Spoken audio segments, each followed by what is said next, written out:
Want to welcome everybody to the show. We have comedian D-Lay here today again, and we're going to talk about money. And D-Lay's a comedian in LA, New York, everywhere there's comedy. D-Lay's there. That's Work right. with Kevin Hart. Welcome, D-Lay. How are you doing? I'm doing good, John. We're talking money today. We're talking money. Talking money. Yeah, I mean, I was looking. I mean, I know you don't support Trump, but when I look at this Dodge thing, we all can talk about money, I think. Have you been seeing some of this stuff that's They're going running on? amok. They're just flipping this whole system upside down. They're just turning. I'm going to be honest with you. I don't know what's going on. But I do think with them trying to take a lot of regulations off things, it's an opportunity for entrepreneurs to really make a whole lot of money. Well, if you owe taxes, I mean, everybody's owed taxes. We may get a break on them taxes. I'm going to believe it when I see it, John. I'm going to believe it when I see it. I saw the headline about them getting rid of the IRS. I'm like, you trying to make friends, ain't you, Trump? You are trying to make some friends. He's trying to flip everybody. Man, hey, man, you got my ear. You got my ear. They said that FEMA sent $59 million last week to luxury hotels in New York to house illegal immigrants. Here's the deal. $59 million? Shit, where they living at? I mean, I live in a 4-star hotel when I'm on the road. What are they living at? The Waldorf? What are they living? That's what they said, luxury hotels in New York. Yeah, FEMA. And you got people living in tents, up in the mountains of North Carolina, where I'm from. We got a lake house up at Lake Lure. And, that's where the big storm was and disaster. And there's friends telling me there's people living in tents, Listen, still. John, listen, when I lived in L.A., right, I lived downtown L.A. Downtown L.A., right, I lived in these lofts right downtown L.A. And right behind my building was it was tent city. They got money for what they want to have money for. If they wanted to get those people out, for instance, I remember when COVID hit and they were just packed out there. They were just packed. And every night I got to deal with this. I'm trying to record stuff and there's people screaming and yelling. It's a lot of homelessness. And it was this one particular guy. He would have this great big boom box, right? And he would just be blasting love songs all night. I called him a homeless romantic. He was a homeless romantic. And the minute, I forgot what was coming, something was coming to town, but they were able to clear out that whole space, clean up the streets, clean up everything, make everything look presentable. I can't remember exactly what event was coming, but the fact that they were able to clean it out so fast, they have money, they just don't want to clean the shit up. We got a lot of money. Yeah. Well, we print a lot of money. It's funny you say that. When I lived in LA in Brentwood, I lived in Sunset Barrington Gardens. And right across the street is the Brentwood post office. And then you got the VA down the hill. So when the presidents come in, they would come in right there. And then I think this was when Bush was in office. And there's a parking lot on the back side on Barrington, on the back side of the post office. And it was full of cars. And the president was coming in the helicopter. And I looked out there and there were 85 tow trucks towed every one of those cars in that parking lot so the president could land his helicopter right there and get to the VA. Yeah, they could do it if they want to, John. If they wanted to eradicate homelessness altogether, they could do it in one day. They could clear off everything in one day. It's just they don't want to because nobody cares. Nobody cares about the poor. That's the problem. Nobody cares about the poor. During the election years, they don't even mention the poor. They don't say shit about the poor. They say the middle class, they say the upper class,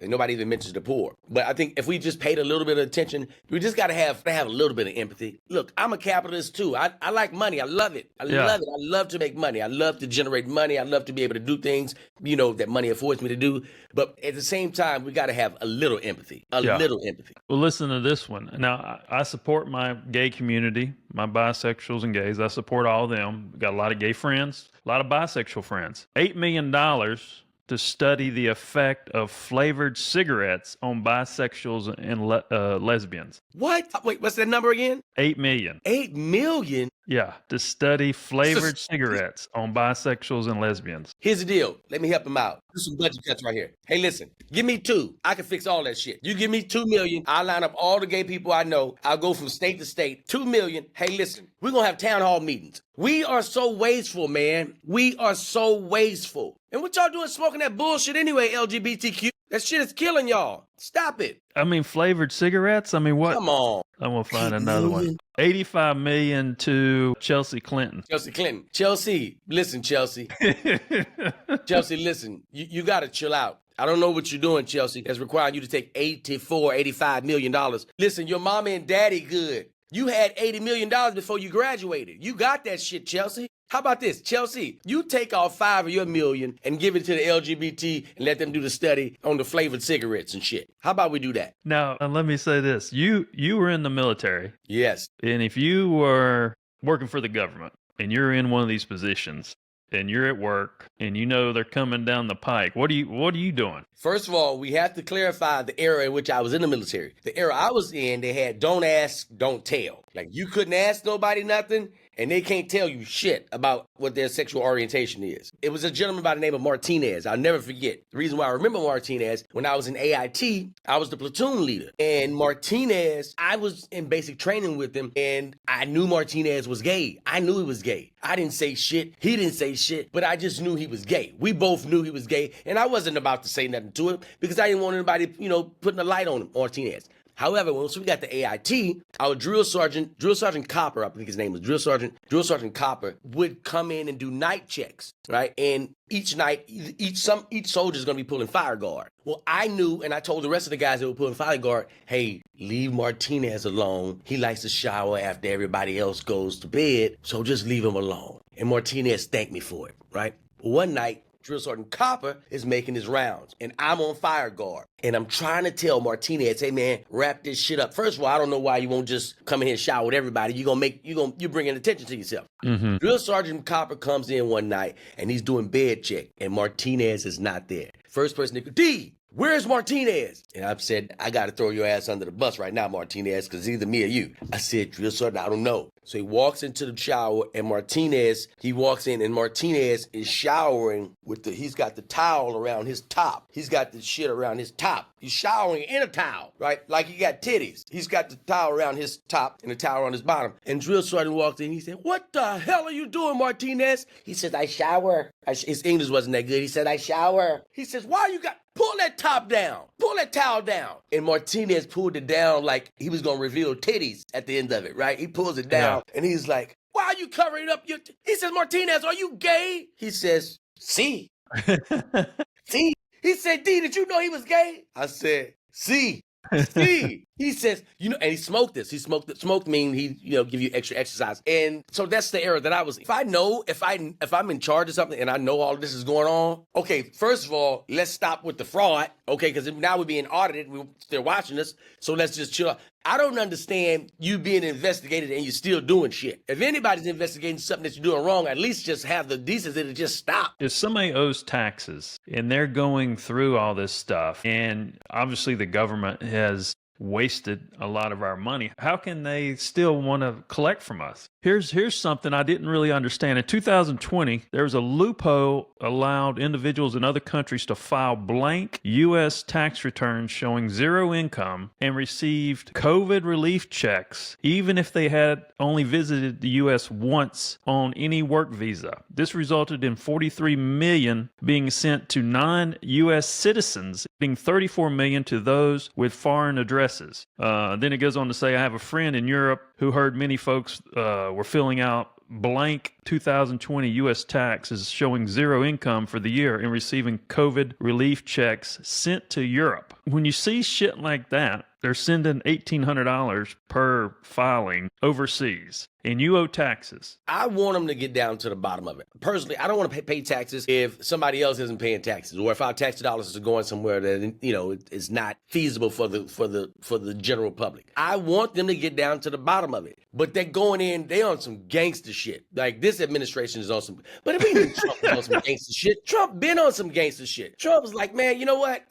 Executive order. It was like, we're going to send it to the courts. Like I said, executive order. What he's doing is, it's a diabolical plan, but it just works because the Democrats are weak. And I never want to get into a Democrats versus Republicans, but the Democrats are weak. And Trump knows they're weak. So he keeps throwing all kind of shit at them, right? And they're like, let me catch this. And once you pay attention to this, he hits you with some more shit. Like, so his plan is to just confuse you with so much shit. Every time you look up, it's a new headline. It's a new headline saying something about this. So the Democrats can't really focus on one thing, and something is going to creep through. Something is not going to get the headlines that the Democrats thought they were trying to catch up on. And then you're able to slide in, and now you're able to change some of these policies. Again, when it comes to waste, fraud, and abuse, this shit has to be looked at. But Trump had a first term that was still doing this shit, and nobody said nothing. But Elon came in. Elon's like, hey, wait. I gave you 200 and something million. I'm going to have some say in this shit. I'm going to have some say in it. I gave you 200 and I don't know. I gave you 250. Yeah. I'm going to say something about what's going on in here. I'm going to have some say. Now, what the media is going to do is they're going to bump heads at some point. You watch what I tell you. They're going to bump heads because you just can't have two alphas in that administration. Trump wants to be, hey, it's my shit. But Elon's like, okay, yeah, it's your shit, but don't forget about that 250 million that I gave you.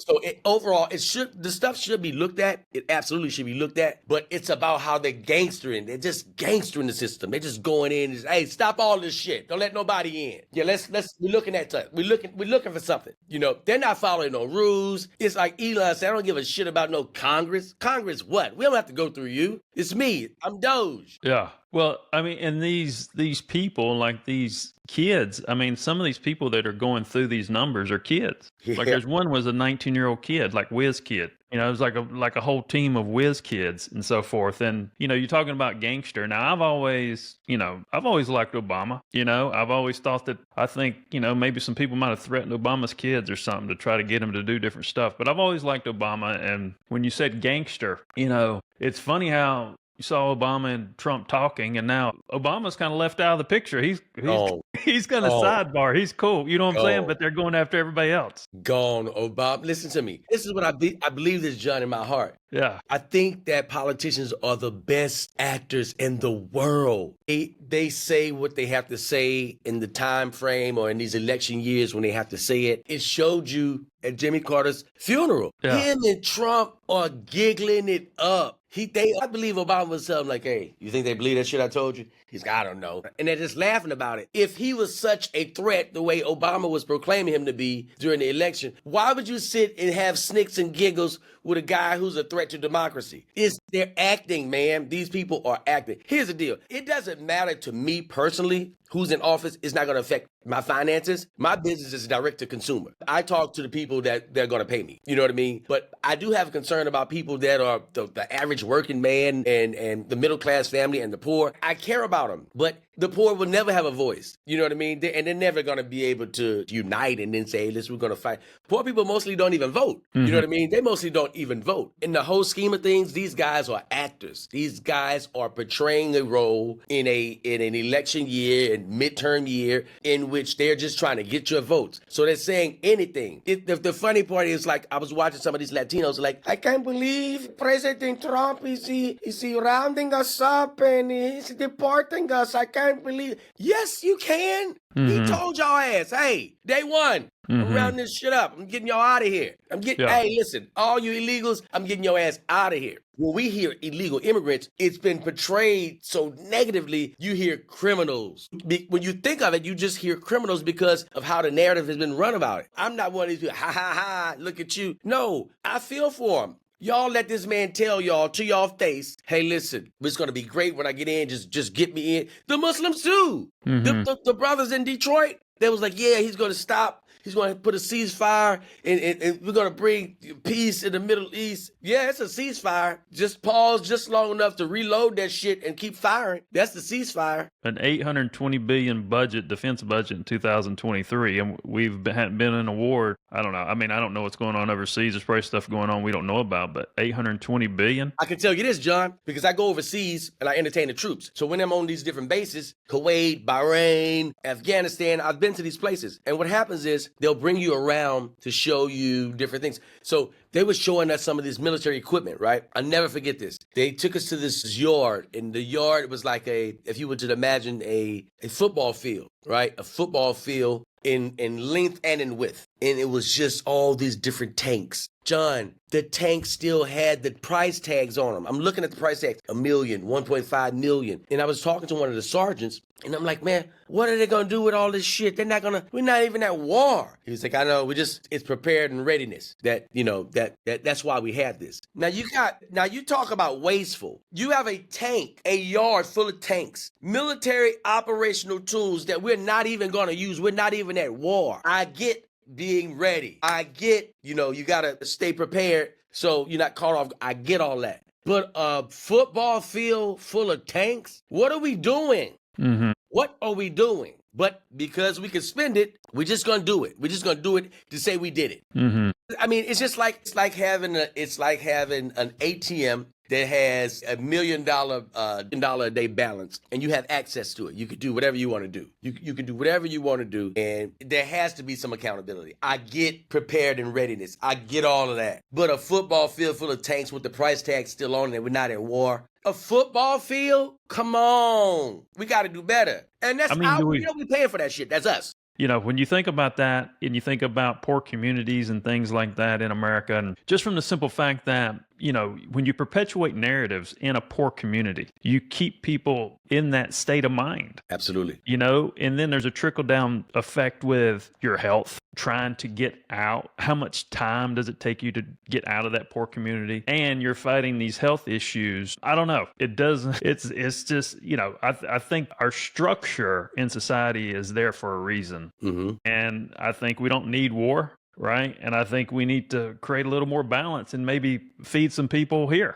That's it always puzzles me. I remember I was reading something and they were saying that we gave $52 million, I can't remember the year, to research chicken. Listen, chicken is going to be chicken. We don't need no research on chicken. Just make sure the chicken is healthy. Make sure the chicken is slaughtered properly, and let's move on with our life. That money could be spent right here domestically. We have all the money for all the bullshit. But here's the kicker, John. We have to have poor people in this society because somebody's got to be able to do this work. Yeah. Somebody's got to be able to do the work that most middle class and upper class people are not going to do. So I believe, me personally, they will never get rid of the poor. We're supposed to be moving into 1,000 years of peace. So maybe this research set is supposed to happen, because if you think in the spiritual realm, the earth has moved into this 5D frequency, fully uploaded to the 5D frequency. And like I said, this is supposed to be the beginning of peace. So maybe we're headed to a non-war society. It will be interesting to see. Maybe we won't see it in our lifetime. And I think the end of the world was the old world biblically as well. So I believe that. I don't think the world's going to burn. Right. I think the end means that's a chapter of that part of the world that is no more. Yeah. I think those are the endings. Is there a final end? I say, yeah, but I think that these are the endings of times in which we lived in. Well,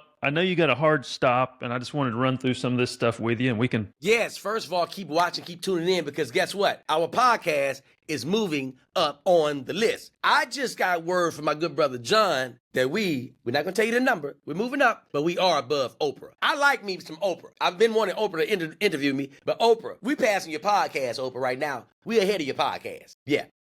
And to give you a little clue, we are in the top 100. That's everybody in the United States. So that's a proud feat that we could hang our hats on. Yeah, it's awesome. Awesome. Well, I appreciate you coming on the show. This has been Comedian Delay, and I'm John Edmonds Kozma, CEO of Bang Productions, owner of the TikTok Live Creator Network Agency, and host of the Unimpressed Podcast. Thank you, and we'll see you next time. Next time.